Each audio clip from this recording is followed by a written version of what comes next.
Ya, Oke, balik lagi di Kata Wakil Rakyat. Bersama saya Priska Barusegu. dan saya Ben Barusegu. Ngambil marga orang lu beli lu. Kenapa emangnya? Itu marga, pengen banget jadi WNI ya? Pingin dong, kan saya pingin jadi PNS. Oh iya, PNS tuh harus WNI ya. Harus WNI bro, syaratnya. Tapi susah kalau jadi PNS. Kenapa gitu? Emang susah aja karena banyak saingannya. Mau gampang nggak? Mau dong. Gimana tuh caranya? Lewat saya. Oh, caranya gimana lewat Anda? Tahu sistemnya kalau di Indonesia tuh namanya calo. Calo. Oh, kebetulan saya ada uang kecil nih. Mau saya caloin. Mau dong. Tapi nggak, kalau itu salah. Salah. Jadi Salah, ya? ya dia baru di Indonesia jadi kayak Jadi nggak Anda paham ngerjain calo. saya ini juga Iya. ya? Karena saya- Calo tuh bukan sesuatu yang baik. Oh, gitu. Jadi tapi kayaknya lebih cocoknya ngobrol sama yang lebih tahu deh. Wakil rakyat dong. Wakil rakyat tuh paham. Jadi, nanti saya ajak ngobrol sama wakil rakyat kita biar tahu Wah. sebenarnya calo itu bener atau enggak sih. Ada atau enggak ya? Iya. Dan cara solusi pencegahannya. Iya benar. Oke, sekarang ayo ke wakil rakyat let's go. kita. Mari kita Sini. pergi. Sini, sana mau pulang kampung.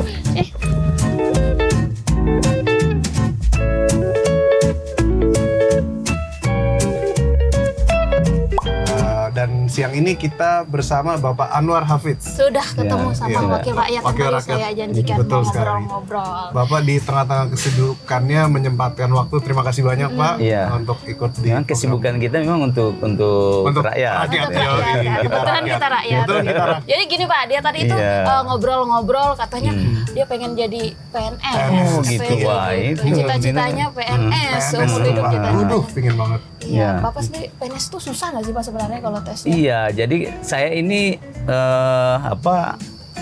alumni, kalau bilang alumni PNS ya. Pernah. Oh. Saya PNS yang mulai dari bawah, kemudian terakhir itu pangkat saya di ASN itu golongan 4B. Jadi bicara ASN itu sebenarnya ada dua hal kenapa orang sangat tertarik sebenarnya masyarakat kita ya, masyarakat kita sebagian besar itu tertarik untuk terus mau jadi ASN. Yang pertama sebetulnya ini salah satu warisan kolonial. Kolonial. Waktu itu kan ASN ini sebut bestur ya. Kalau orang dibilang bestur itu hebat sekali tuh. Oke. Ya, pamong praja ya. Bapak Kira-kira- sebelumnya pernah ini belum berhadapan dengan calo PNS?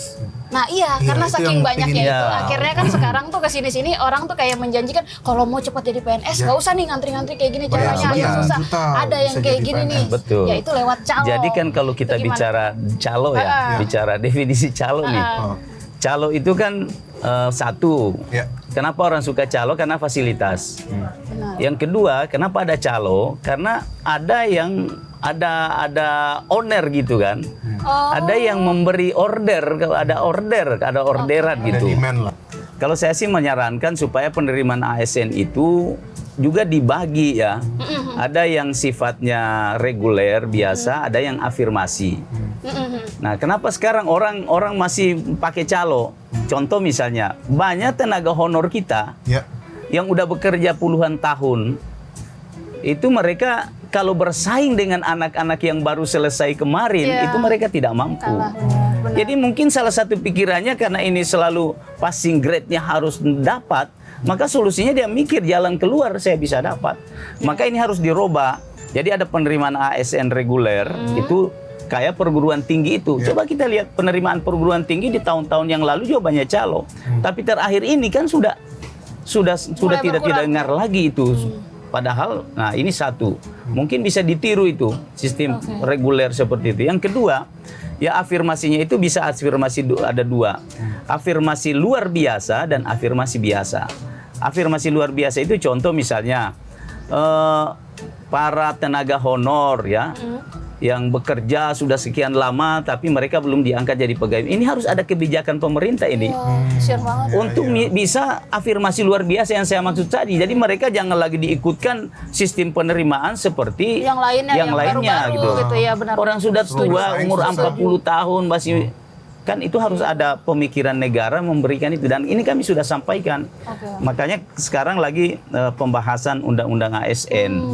Nah, salah satu yang menjadi konsen kita adalah bagaimana memperhatikan mereka yang tenaga-tenaga honor itu. Iya. Nah, itu. Nah, yang kedua afirmasi biasa. Contoh misalnya penerimaan IPDN, penerimaan Akpol, misalnya Akmil. Nah, ini Kalau ini bisa dipisah-pisahkan, ini saya kira percaloan ini akan musnah. Saya belum pernah mendengar ada calo itu yang dihukum.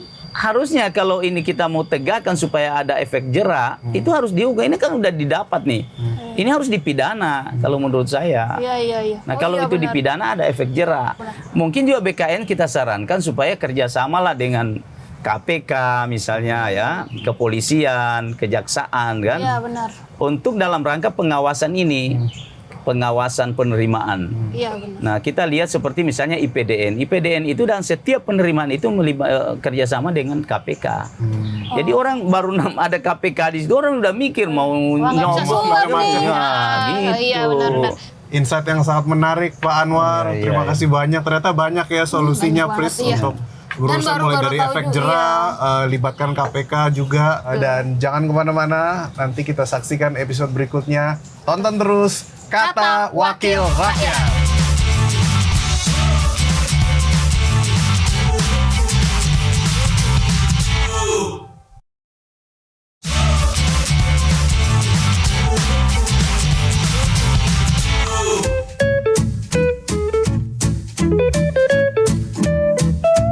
Balik lagi di Kata Wakil Rakyat. Nah, Tetap bersama saya, tetap bersama Priska saya, Barsego, dan Ben Danio.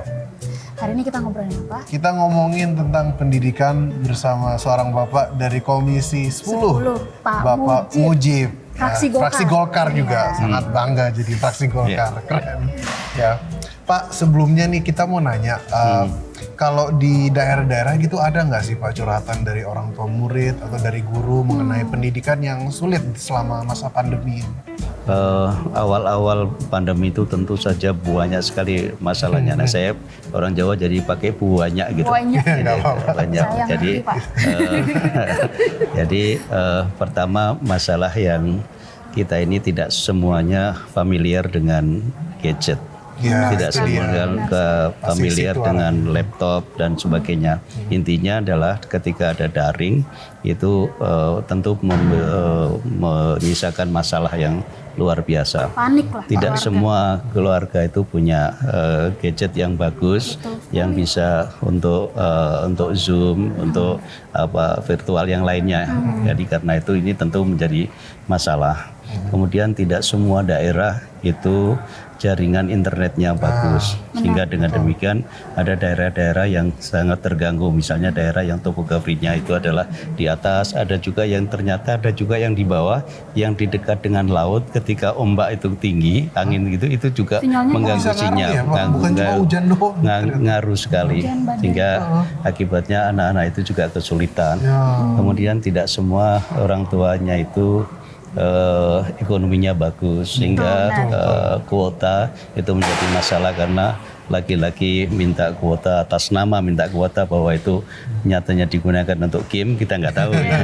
Nyatanya adalah mereka minta terus, jadi karena itulah ini sangat mengganggu sekali. Dan yang paling menonjol adalah gangguan itu pendidikan di Indonesia itu tujuannya dua. Ya. Pertama adalah untuk membentuk karakter, dan yang kedua adalah membentuk intelektual mereka, kemandirian mereka.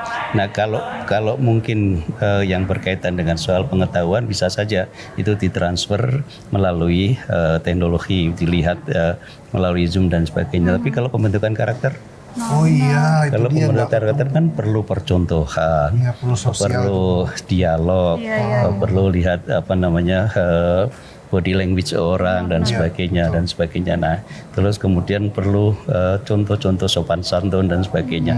Jadi karena itu ini sangat mengganggu sekali untuk pembentukan, terutama adalah pembentukan karakter. Berarti jangan heran kalau ada generasi-generasi yang tiba-tiba muncul setelah pandemi ini semuanya introvert. Ya. Karena nggak punya rekan buat ngobrol, nggak punya apa gitu ya kan. Semuanya ngomong pakai bahasa isyarat gitu. Iya. Nggak isyarat juga. Oh, nggak Iya, isyarat. iya. Cuman agak canggung aja. Ya, mungkin. ya kan anak-anak itu kan tidak, waktu sekolah itu kan bukan hanya untuk sekolah, tapi untuk bergaul, dan memang itu hubungan sosial itu terbangun melalui komunikasi yang ketemu secara fisik. Kira-kira solusinya tuh bagaimana Pak? Alhamdulillah selama ini kita lalu berdialog dengan mitra kita, terutama adalah Kementerian Pendidikan dan Kebudayaan. Pertama yang berkaitan dengan soal tidak semuanya punya laptop, lalu kita sampaikan, kemudian lalu ada bantuan dari kementerian, baik itu untuk sekolahnya sendiri maupun untuk orang tua yang kurang mampu. Kuota, kemudian kita dialog juga, kemudian lalu kementerian menyimpulkan pemerintah akhirnya menurunkan bantuan gratis kuota untuk seluruh pelajar dan juga mahasiswa, dosen dan juga gurunya. Iya. Nah, kira-kira angkanya cukup fantastis, sekitar 7,2 triliun. Itu untuk kuota saja. Kuota itu untuk seluruh saja. Indonesia? Seluruh Indonesia. Kenapa kita pendidikan harus ngalah seperti itu? Karena memang dalam tujuan negara ini dimerdekakan itu, tujuannya itu pertama adalah melindungi tumpah darah Indonesia. Jadi karena itu keselamatan itu menjadi hukum tertinggi. Yang kedua adalah meningkatkan kesejahteraan.